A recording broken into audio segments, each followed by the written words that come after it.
My name is Rabbi Lila Haas, the Director of Adult Learning and Growth at the Center for the Advancement of Jewish Education, and I'm excited to be moderating a virtual conversation with Deborah and Vera Wagman from the film Petit Rat, which is premiering at this year's festival. Thank you both so much for joining us. Our pleasure. Our pleasure. You're welcome. Thanks for having us. And you said Petit Rat with a French accent. Well, I've been practicing, so thank you for acknowledging that. That was great. I was so inspired. I was so inspired by the film that well, I want to thank you both so much for sharing this beautiful story, an intimate story of your family, of your mother, of the two of you, and taking us on a beautiful journey. And I'm interested to sort of hear from the two of you about the journey that led you to telling this story through film. How did that come about? Well, I'll start by saying I have to give major props to our editor, Esther Shabinsky. We had a couple of editors previous to this project who brought the project to a certain place. And this is over an 8-year period. So when I met Esther, it's about a year ago, it's Esther who saw all of the footage and was able to create the story that it was meant to be. So we are so grateful to her because she got it. And she's also French. So there was this cultural connection to the material. So I just wanted to say that. So 8 years ago, it started like this. I had this, my background obviously is a dancer, as is Deb. I still choreograph. And 8 years ago, I had this vision of Deb and me with our mother on stage, carrying her across the stage in this role reversal. And, you know, I remember saying to Deb, I have this idea. I just want to get us into a studio because we've never danced together before. And so February 2013, we got into a studio, a small studio in New Jersey. And I had worked out some choreography and we kind of did some of it, and Deb brought ideas in. And then 2 months later, April 2013, we were filming at the Baryshnikov Art Center what began as this rehearsal for this piece that we did in the studio, but knowing also we were going to have a roundtable discussion about it. And there was obviously a lot to say because this is a long and deep history in our family.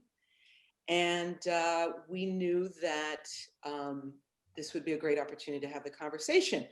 Much of the information that was revealed, Deb and I both knew, you know, but there were nuances that came out, you know, that would be revealed. And that included the relationship that Deb and I had and the sibling rivalry, which actually had been a much bigger part of the previous cut that would be ultimately cut down to really focus on my mom's story and the intergenerational trauma of her experience. So that was really the beginning of it all. Deb, share with us any particular anecdotes or stories or things that you discovered as you watched this story unfold before your eyes on the screen in many ways. Sure, I would love to. Well, my sister is deeply creative. And when her idea was, we talked about the idea, I just thought, what a great idea. At the same time, ironically, I was a little, and, Vera will smile, I was a little opposed because I fought against it a bit because it would mean digging up stuff that was painful, and I was just like, I don't want to really. So on the one hand, it's like, what a great idea. And the other, I fought against that internally, and Vera knew, but pushed ahead, and it turned into this journey over the last 8 years into this wonderful, on so many levels, of learning, number one, more stories about even my sister, my mom, really coming to terms with my own story, with them, with my career in the past. And as this blossomed, our relationships got so much closer. It was really extraordinary, and so I am so proud of her, Vera, and her work, and I'm so glad we did it, in the end. So yeah, it's wonderful. Not most people don't have this opportunity, or they don't think to create this sort of living, breathing story of their lives, especially at this point in your life. This is it was such an interesting portrayal of, from childhood, your mother's story, and how that all intertwined, and using dance as sort of this metaphor for experiencing joy and happiness, but at the same time, real pain and fear and trauma. And so you could see, like, throughout the film, at the beginning, you're sort of concerned about sharing this. There was an uncomfortable element, but then, as you traveled through these journeys, you were both very open, and both of you very raw, authentic, vulnerable. Vera, tell us a little bit about what that was like for you to be, you shared some, your journey and battle with cancer, and what it would be like to potentially ever even dream of being a mother, or just because of all of these experiences. Talk about what it was like to be so open, raw, vulnerable, and not even knowing who would be seeing this, Not at all, not at all. So I just want to take a step back just to talk about Deb's, what she was saying about not wanting to do this. Please. The very first thing that we filmed, that's still in the film, it's a short clip. It's where Deb is in the studio. That first studio, February 2013, she's wearing a coral shirt. And my first question to her was, what do you remember? How do you want to talk about this? And she said, I can't. Yeah. That was the very first thing. Yeah. The very first thing that we filmed. And to see her transition over time and evolve to the point where she could tell the story has just been extraordinary to watch. So I just wanted to say that. So this vision that I was describing earlier, that was the catalyst, it was also catalyzed by the fact of these 2 bouts with cancer that I did not want to focus on the film. I didn't want to make this a film about cancer and illness. I wanted to really focus on the emotional lives of the 3 of us. But what happened was that scene, that opening scene where I'm in a hotel room, that's the day we are shooting at the Baryshnikov Art Center. And without thinking about it, it was just sitting down and speaking directly to the camera about why. And the why was about, I had to face my mortality, and this is the time to do it, because our mom is older. Thankfully, she's still with us at 88 years old. And it was the time to do it. It was the time to explore. So being ready to do it was a very big part of this catalyst, and the need to express it, I think, because it had been with me for so long. And so in effect, it was almost easy to go there because I was so ready to speak about it. And so what I've learned with documentary, which every person who works in documentary knows, is that it can begin as one thing and then evolve into something else. And so at the time of when we were filming at the Baryshnikov Art Center, I was not thinking about this very deep truth about not having children, about the deeper part of the intergenerational trauma.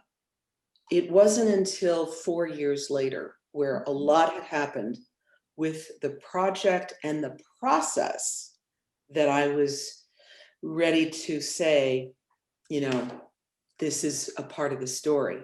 And I knew that I knew that I couldn't finish this without at least revealing that.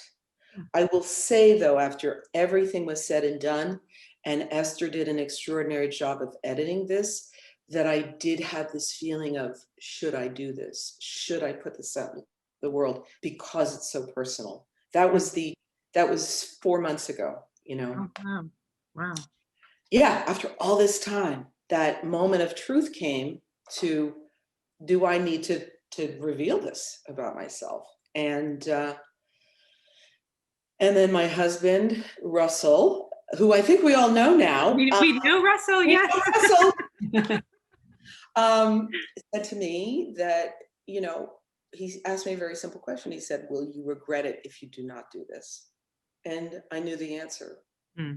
So that helped propel to completion, really.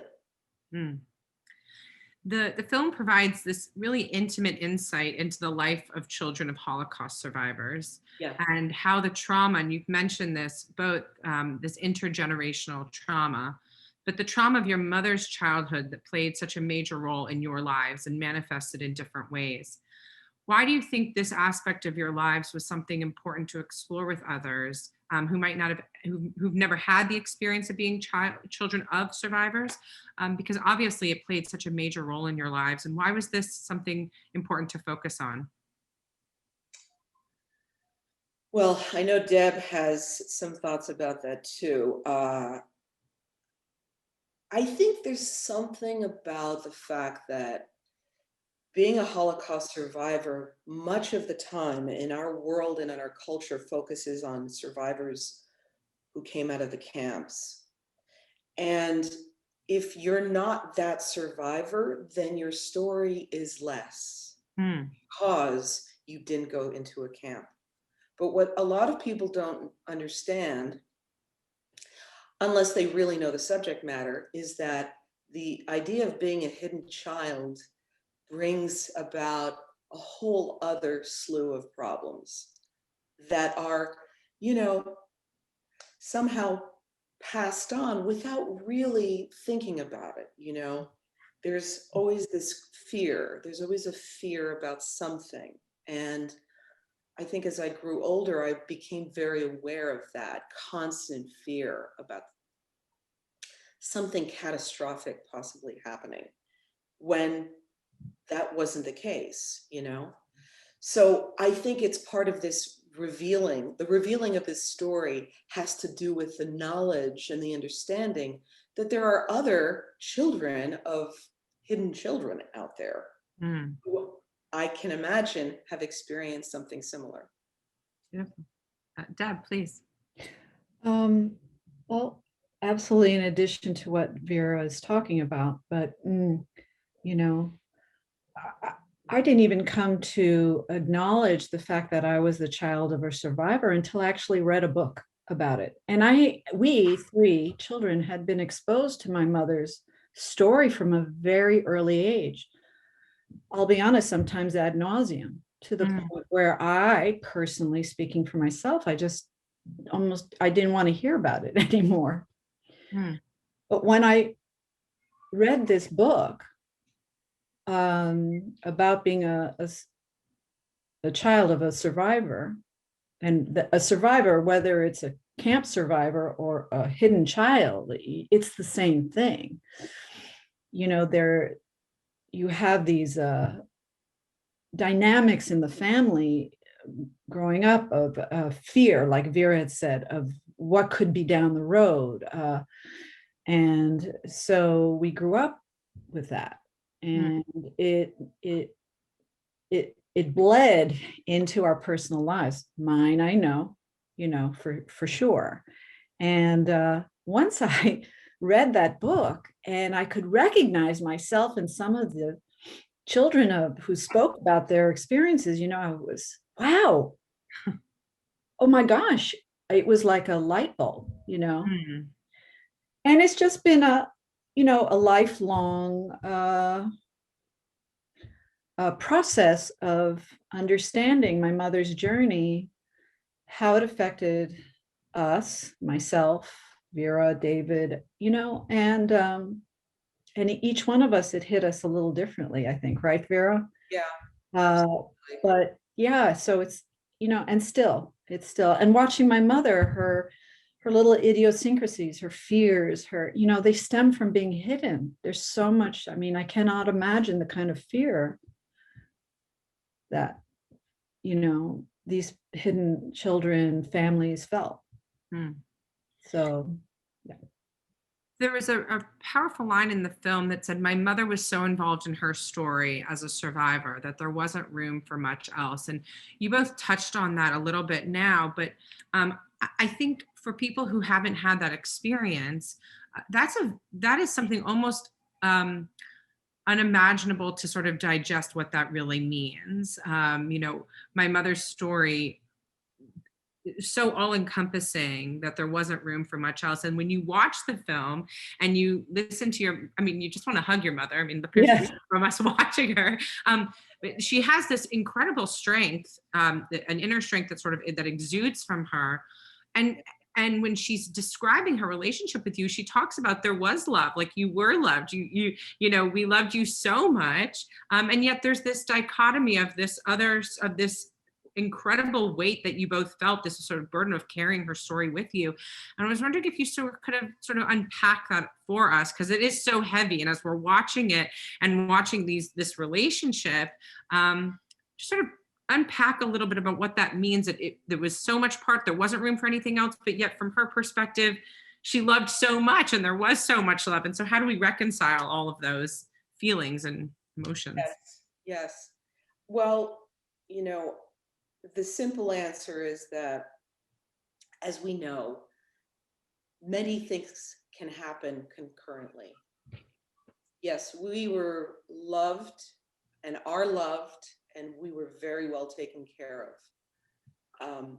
From a psychological perspective, and by the way, our mom has also grown through this process. Sure. You know what? Wow. And which is so fascinating to watch, because she recognizes, she understands what it meant to have this big story be so present, and she still questions, did I do the right thing? Was I a good mother? And she was, but her story took center stage on a certain level. And what I mean by that, and she knows what I would mean by this, is that I think at a certain period in her life, that she felt like her story was so big that, if we had a problem or something, it couldn't compare to what she had been through. Yeah. That is, it sounds like a terrible thing to say, and it feels strangely saying it out loud. However, that is just a truth. And that is a truth that we've had to work through, So when you grow up with that, you have this sense of minimizing yourself and your feelings. And I think that parlayed into my personal fear about having children, meaning that if I couldn't separate, because I was so connected to her, if I couldn't separate from her, I couldn't separate, in a sense, a part of my identity, then my fear was that I could never be a good mother because I would do the same thing. That's how I viewed it then, that I wouldn't be able to be there for my children the way I needed. That was the power of that, the impact of that experience. But it was later that I understood what, basically what needed to happen, that I needed to really carve out my individuality in order to recognize that whatever she had experienced was not my experience. Even though I empathized with her so deeply, even though I connected with her so deeply about her story. I can add to that, and as I mentioned before regarding that book, what I realized, what I come to realize is that there are so many survivors who don't talk about it. Mm-hmm. It's the silent disease in the family. It's never discussed because the pain is so hard and so traumatic. It's PTSD, basically. Mm. Our mother was the opposite. She talked about it all the time. So it was just the flip side of the coin. Mm. Mm. Repetitively, it was her therapy of releasing her trauma, which even she didn't understand while she was becoming an adult. Mm. Mm. You can, and you see that sort of throughout the film, and it plays itself out in so many interesting ways. And we watch as your mother travels back to France at a certain point in her life and meets with the people who helped her and her family during the war.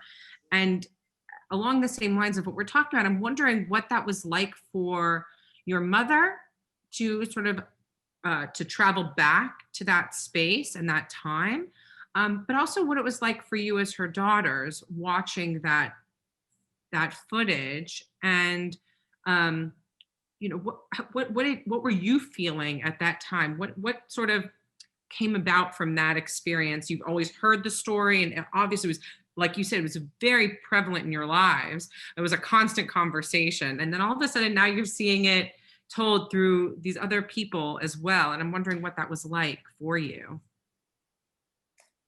Well, I'll say that, and Deb, I don't know if you remember, so it's 1989, 1990, that is the time that she goes back to Yen. I think that what I remember about this time is that I was already disconnected from it for what I felt I needed to do for myself. I knew they were going back to France, as they had several times over the years, but I wasn't invested in it because I had created that distance that I needed for myself. It wasn't until the making of this film that I was looking for the tapes because I knew they existed. And I was ready to look at them. I was ready to watch them. And we had them translated. And it was fascinating. It was fascinating to see her return to this space.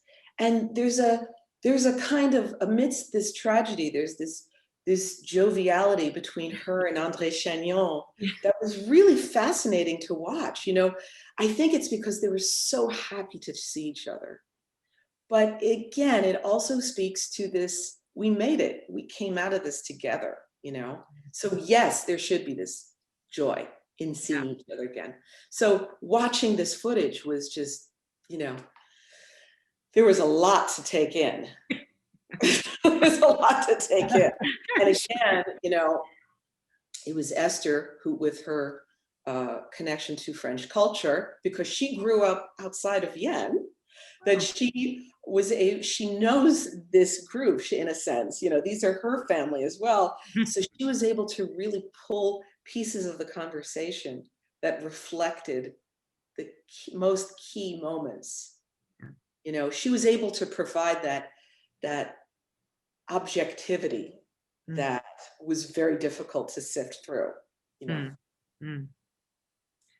It's interesting, Vera, because I had the same kind of disconnect back then. Yeah. And as I watched the footage, I felt it was so interesting and so personal. And all I could see was my mother and my father, who was actually doing a lot of the video. He was there with her. He was videotaping. There was this joy of this reconnect for her with the people that saved her life. And so, like Vera said, for a while there, that I just didn't want to, I didn't care as much. And then now it's just, I'm so glad we have that footage. It's so important because you get to see where she was hidden. And when I watch it, I go, oh, wow, how, that little space, and they were hiding from the Germans. And, I could feel the visceral tension. but this connection between them, you know, this relationship that they have, and they were so happy to see each other and sharing the songs and the stories with the ladies in that group. And yeah, it's a different feeling now. I want to say Michelle Thomas, who's playing the guitar, and her sister Janine, who my mom stayed with, since that time, that summer, they have remained in contact. Yeah. And Michelle and Janine send mom and dad chocolates every year for Hanukkah. Oh my gosh. That's amazing. And in many ways, you know, I was thinking about, as you were talking too, that and when you watch the footage, there, in many ways, it's a dance in and of itself, from the constant movement of her and her family, the different spaces of hiding and the different locations of leaving the city, and there's all of these movements that we go through and travel her story, that becomes, it's sort of this rhythm that we watch her, and then when she comes back at the end, there's this incredible crescendo of joy, you know, that you see. And it really was, it was very powerful to see that and to hear her, the singing and that circle of women. And yeah, I mean, it's just like all these emotions that you have experienced as children, and then watching her story and your story, it is a very it seems it's a choreographed dance in many ways. Sure. For sure. You know, it's this, if you want to, as an audience member, go on the ride, because what do we see? We see three women in a dance studio at the very beginning, which for some people would be like, next, I'm not watching this. But if you allow this film to open up and reveal itself, this is the story about a kind of descent into the past that starts in the present and slowly starts to work backwards, so that by the time we are in France, we are in that time. And further allowing this story to reveal itself, that descent, you come out of it when we're back in the studio. You know, there's that shot where our dad is driving through the town of Vienne, and my mom says something like, you know, it's such a quaint town. Who would have thought that the horrors that happened here? And that starts to, it's almost like a dream where you're being pulled out of the dream now and you're being dropped back into the present. You're being pulled out of that descent and being dropped back into the present. And for me, that is, in a sense, the space that completely blows open the story to allow Deb and me to say, here's what happened after, you know? And I think potentially for me, one of my most favorite moments for my mom, watching my mom through this, is at the very end, where we come out of this descent into the past, and she is real, you can see it on her. She's realizing, she's ingesting. And that's when she says, you were loved. Nonetheless, you know, you were still loved. That's one of my, for her, it's just such a great moment. You know? Yeah. So Mikhail Baryshnikov once said, when a body moves, it's the most revealing thing. Dance for me a minute and I'll tell you who you are. Throughout the film, we see you dancing, both of you, at different stages of your lives. As you watch the clips of yourselves and then this really beautiful final dance at the end, share with us who you were and who you've become as you watch yourself. Wow, such a beautiful question. Yes. Deb, do you want to start? I'll try. Yes. So I just want to throw one tiny thing that I know about my sister that not everybody may know, but Deb was a young dancer with Ballet Repertory Company, which became ABT's second company, studio company. Deb had her own interaction with Baryshnikov at a certain point in her career. So the Baryshnikov name has a part of our family history. Oh, wow. And I'll tell you about it. Thanks, honey. Thanks, Sarah. So as a young dancer, watching myself like in our living room, and me, Vera and I flitting across the floor, and part of that was something my mother wanted us to do, but I think we enjoyed it too. I think I did. I loved performing. And I think that was a real love for me, was really being in front of an audience. And then, watching myself, Vera chose some really wonderful parts that I danced that I loved. So I loved what I discovered watching myself was, there were always two things going on: my absolute love for dance, performing, and my internal struggle, which is talked about a little later on. And I met Mikhail Baryshnikov at a point in 1980. I was with ABT2, or Ballet Repertory Company at the time. And the story is this: he had just become director of American Ballet Theater in 1980. We were auditioning for him in the old ballet theater studios right across from Lincoln Center. And Really? I'll never forget it. My partner and I at the time were dancing a more contemporary piece. I loved classical dance, but we really were very good at this contemporary duet. It was about love. And we danced it for Misha. And of course, he's auditioning us, right? And at the end, he came up to me and shook my hand and said, "Thank you so much. You're a very artistic dancer. You're a very artistic dancer." And so I was so thrilled. And it didn't matter. Well, I probably shouldn't say that. Probably did matter. I did not get into the company, but his words meant so much to me because I was an artistic dancer.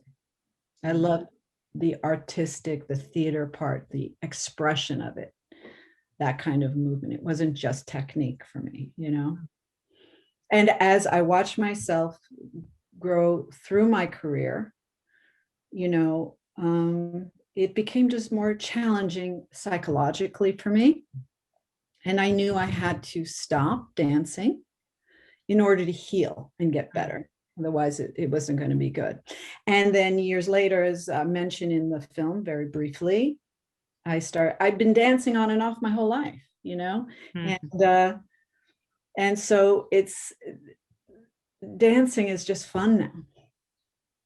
Oh, good. Fun. And just to take ballet class is great, and it's evolved that way. Beautiful. There's no more pain. Oh, beautiful. At least psychological pain. Yeah. The older joints have a little pain, but right, the Epsom salts are still there, but thank God. but the beauty of dance is just hardwired into me, and I know it is in my sister too. So beautiful. Thank you. It's genetic. There's something in our DNA, as is revealed with our niece, my niece, our niece, our brother David and his wife Felice, their daughter Allie, who is a dancer. And there's no coincidence there. This is genetic, I think. Anyway, that's just my opinion. But I think for me, I love that phrase that you opened this question with, because it's so true. It's so true that the expressive, the beauty of dance, how one expresses it, and how each and every one of us is so individual in that expression, can reveal so much about who you are. So Debbie and I were early trained with Irene Fokine, as we also discussed. And so we're coming from a classical training. And although I didn't have the ballet body, I didn't have the feet, the legs, I didn't have the turnout, I didn't have any of that to the degree that Deb had. that ballet training gave me the basis in which I could do a lot of different styles throughout my life, whether it was theater dance, whether it was contemporary, whether it was tap. And there was a natural feeling to it for me. I had a very natural connection to that movement. And by the time that we filmed the ballet bar piece, that was kind of my swan song. I knew I was going to be leaving the business at that point. And that piece kind of encapsulates for me the best of what I could do as a dancer within that style, and how that style reflected the emotion and the love that I had for dance, but for ballet specifically, and how it still is an art form that I watch and that I'm completely inspired by, because I know what it takes to create that. But starting as a ballet dancer and then transitioning to a contemporary dancer, what that did, working with these incredible choreographers when I was with Pennsylvania Dance Theater, LaRue Allen, who was then the artistic director of that company, used to bring in phenomenal choreographers like Ohad Naharin, Steve Castor, Nina Wiener, who used to be a Tharp dancer. And we got to do, this is what my education was. That is what opened my mind, because I had kind of left the ballet world knowing that I would not become a ballet dancer.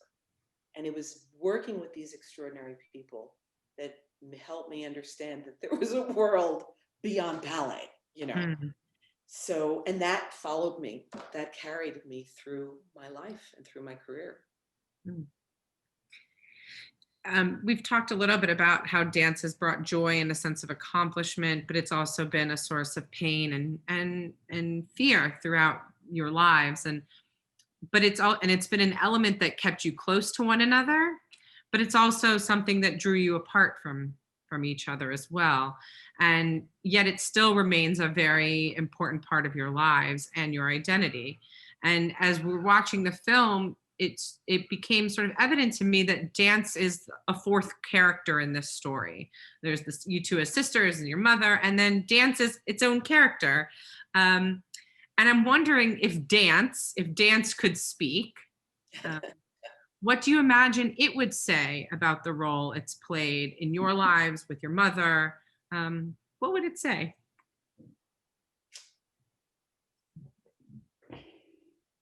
That's such a good and tough question.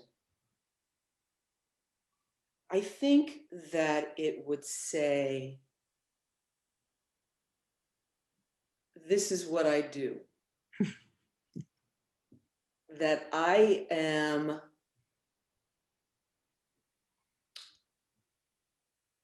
intangible,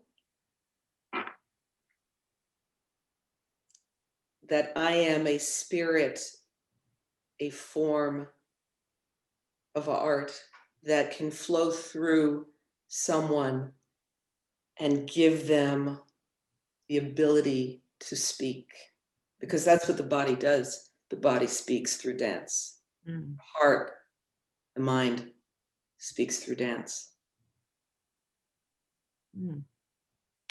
Deb, what about you? Well, I'm going to connect what you're saying because I have all these little thoughts. I hope I can express what I want clearly. Dance is a form of expression. It's a physical expression. It's an emotional expression. It's a spiritual expression. My mother had it. And you can see it even in 8 years ago. She was able to she just loved, that was her form of express. She just loved dance. And it came through the pores of her body. And you can see it in her hands and her face, even at that age, 8 years ago, 80 years old, right, Vera? She was 80, yeah. And And so it connected to Vera and I. We feel Vera and I in different ways, but we have that. That's what dance feels in us. That's what it says to me, and even though Vera and I have had our different experiences career-wise, but I always had a very difficult time expressing myself verbally in front of, I would just clam up. It's changed over the years as I've become a teacher, teaching group lessons and things like that. But when I was young, my only way to express myself was through dance. It was just that. And so that's what dance does. And it teaches the world. I think it's dance teaches the world. I'm trying to find my words. Do you know what I'm saying, Vera? It kind of relays back to the Baryshnikov quote. Because if you think about it for a moment, right, Deb? If you think about what he meant by that's how he's viewing it. But essentially, that's like the ability of any individual around the world can see who you are by the way you dance. You're telling somebody something by your physicality. And you can tell a story. You don't have to say a word, and you can tell a whole story made up or even just about yourself through movement, whether it's classical or contemporary, and that's the beauty. That's what dance has to say. I think that's what dance can say. What was the story your mother was telling in her dance at 80 years old? Oh, wow. Go ahead.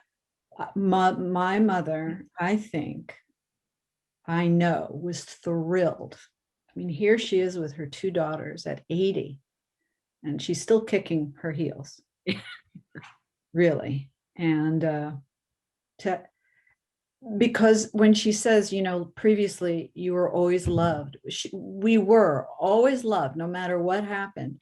And so to be able to bring that all together when she's dancing and she's expressing, I love you and I love you, and her joy was palpable. And that's what she was just thrilled that we could all three of us come together to do this. Because we all love dancing, and it comes from her. Yeah. And it's interesting because we talked about intergenerational trauma, but also on the flip of it too is this intergenerational joy that you all gain from this shared experience too. I mean, you have so many shared experiences, but the dance also had the power to speak a language of joy through the three of you too. Yes, absolutely. I think there's also this, to add to what Deb is saying, I think there's also this, for her, I could still do this. No, that's clear. That's clear. That's clear. That's clear. Clear as day. Clear as day. Right. That's our mother in a nutshell. Yeah. I can still do this. Yeah, when she looks at the two of you, it's like two old ladies, and she walks away. I mean, the joy of like the laughter that just comes forth from the two of you. You look at each other, and like you said, without speaking, just like the emotion that springs forth from you in this form of laughter. It says everything about, like, we know exactly about your childhood just from that moment. Well, I don't know, Vera, I'm going to address that moment. Yeah. I had been holding all this emotion in. And when we both sat down and hugged her around the legs, I lost it. I started crying. I looked at Vera and she's like, "Are you okay?" So we both turned around, and my mother, she didn't get it. She didn't understand what was happening. And I'm like, crying, and Vera's like, and then Vera starts weeping, and we're weeping from the joy of that moment. And my mother's just like, "Oh, you two old ladies, what's the matter?" That's my mother. Yeah. That's my mother. Oh my God. That's a very funny moment. Yeah, that's a great moment of the film. How has the making of this film changed the relationship that the three of you share, and what were some surprising outcomes from this experience? Well, I think Deb had mentioned it earlier that it absolutely brought us closer. Deb and I, we're working through our stuff in a really palpable way, working through all of this, sibling rivalry. And, Scott, our fantastic DP and co-director, who was so wonderful and already had known our family, he he told me at the end of the day that once everybody was all packed and gone, that the crew had looked at each other like all of the stuff that was coming out. I didn't know that, really. Yeah, they knew that, and they were so lovely. They were very careful, and they became, in a sense, a part of the story because they understood how delicate this was and what a safe space needed to be at that moment. But because of that, my relationship with my sister strengthened in a most surprising way. We were able to talk with each other much more frankly after that. I can actually say the same with my mom, that my personal relationship with my mom started to evolve very soon, extremely quickly after that moment in the dance studio, because my own it was as if things had fallen away, and then I was able to have a direct line to her, because now she would understand where I was coming from. And it was very powerful. I think, as Vera said, on the whole, we all became closer. Vera and I worked through so much of our personal, stuff, and we still do. We still discover things, whether it's through the film or not, together. She's my best friend.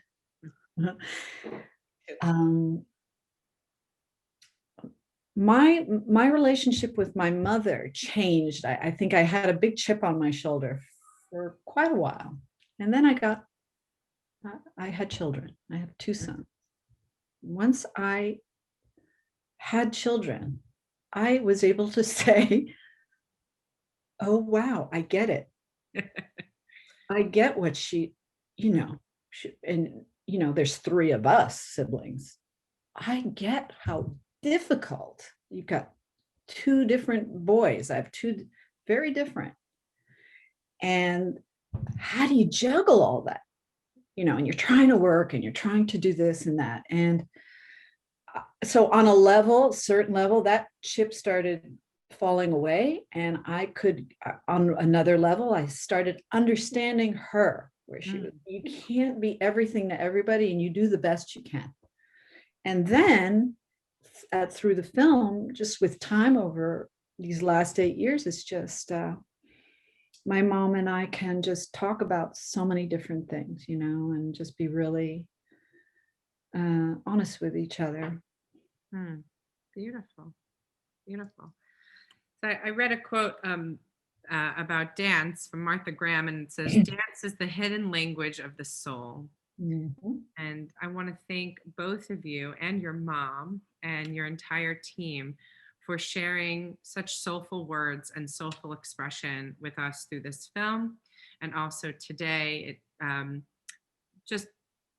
you could see the soul engaged in every movement and every word and every discussion that we had today. And so grateful for you for sharing and for bringing this beautiful story to all of us as well. So thank you both.